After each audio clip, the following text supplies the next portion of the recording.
ආයිබෝන් යාළුවනේ මම ඉන්නේ දැන් නිපෝන් පාලම ළඟ මයංගනේ හෙට්ටිපොළ පාරේ පොඩි ආරංචියක් ආවා මේ පුංචි පැටව හැමෝගෙම ගම් වතුරෙන් අපේ නායයන් මේ ගම් වතුරෙන් පුංචි පැටව හැමෝගෙම පොත්පත් විනාශ වෙලා තියෙනවා කියලා මට Facebook එකේ මැසේජ් එකක් තිබුණා මම පුළුවන් තරම් ඉක්මනට ඉතින් මෙතෙන්ට ආවා මේ තවත් දෙයක් කියන්න ඕනේ ඔයාලා හැමෝම උදව් කරනවා ගොඩක් පිං ඒ වගේම සමහර අත්යන්වල හිතනවා අවශ්‍යම කෙනාටද ඒ බඩු යන්න කියලා ඔයාලා ආධාර දෙනවා ඔයාලා දෙන්නේ සත්භාවයෙන් ගොඩම සත්භාවයෙන් ඉතින් පුළුවන් තරම් ඔයාලා දෙන ආධාරෙත් පොඩක් හොයලා බලලා දෙන්න මේ මට පුළුවන්නේ ඒ කෙනෙක්ව කන්ටැක්ට් කරලා දෙන්න විතරයි මටත් කෝල් මැසේජ් ඡායෙන් එනවා අතට සමා වෙන්න ඕනි සමහරක් ඒවා ආන්සර් කරන්නත් බෑ ඉතින් මම ආවා උදේම මෙයාව හොයාගෙන මෙතෙන්ට ආව වෙලාව ඔයාලට තේරෙයි කොච්චර විනාශයක්ද වෙලා තියෙන්නේ කියලා මම වෙලඟ මෙච්චර දරුණු වෙලාද පල්ලෙහාට කියලා හිතනවා මෙතෙන් ආවට මිනිස්සුන්ගේ හැමදේම විනාශ වෙලා මෙතන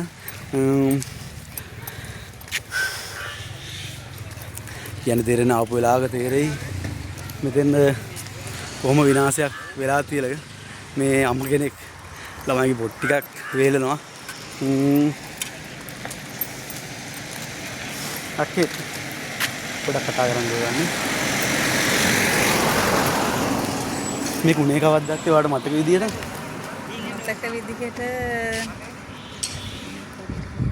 දැන් ඊ සතිය වගේනේ ඊ සතිය ඔව් දැන් සතියක් ඇති දවස් 4ක් විතර වතුර තිබ්බා මේ කෑල්ලේ අපි හිතන් හිටියේ නෑ ඉතින් මෙච්චර වතුරක් එයි කියලා අපි ඉතින් උඩන් හදාගෙන ඉන්නවා ඒවට දාලා ගියා බඩු ළමයින්ගේ බඩුයි හැමෝම කියන්නේ වෙන සැරවල් වල එන්නේ මේ ඇල සීමාවට විතරයි මේ සැරේ මුළු ගමම යට වෙලා තියෙනවා පාර දිහා දෙකම හිතා ගන්න පුළුවන් විනාශය කොහොමද කියලා ගමම යට වෙලා තියෙනවා පොඩි ළමයි සියලු දෙනාගේම පොත් ඇඳුම් සියලු දේම නැතුව ගිහිලා තියෙනවා ඔක්කොම තෙමිලා තියෙන ඒවා ගන්න බැරි තත්වෙටම ආහාර වුණත් අර කොටසක් ගෙනල්ලා දෙනවා. ඉතින් අනාථ කඳවුර වල ඉන්න කට්ටියට හම්බෙනවා. අර ගෙවල් වල ඉතින් වැඩ කටයුතු කරගන්න අයට ගොඩක් හම්බෙනවා අඩුයි.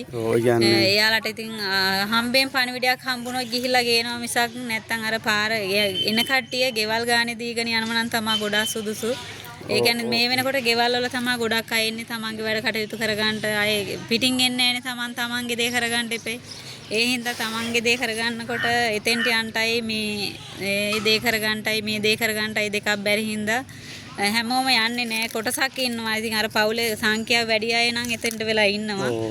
සමහරක් අයට ගෙදර ඉන්නක් නැතිම ගෙදර තියෙනවානේ. ගෙවල් දෙකක් විතර තියෙනවා කොහොමඩවත් නැතුව බිමටම සමතලා වෙච්ච අය දෙන්නේ 3 දෙනෙක් ඉන්නවා.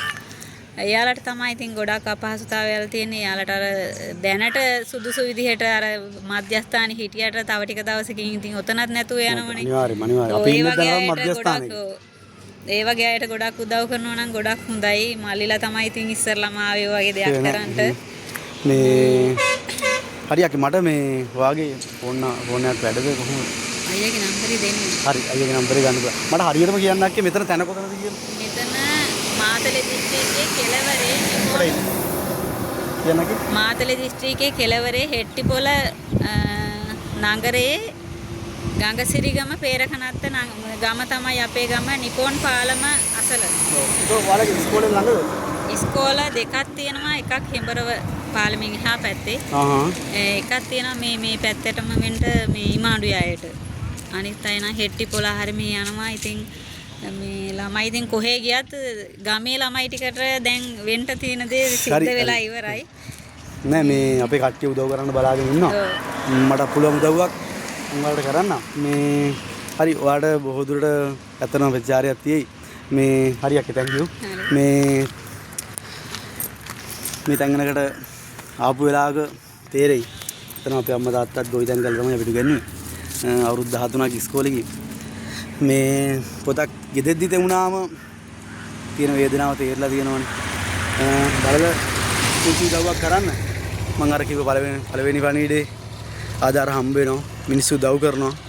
ඉතින් මේ අර සුදුසුම කෙනාට යනවාද කියලා ඔයාලා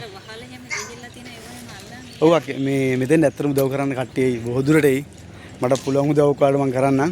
මේ මෙතන ආවස්තු වලට ගොඩක් දේවල් තේරෙයි. හරි යාළුවෝ. thank you.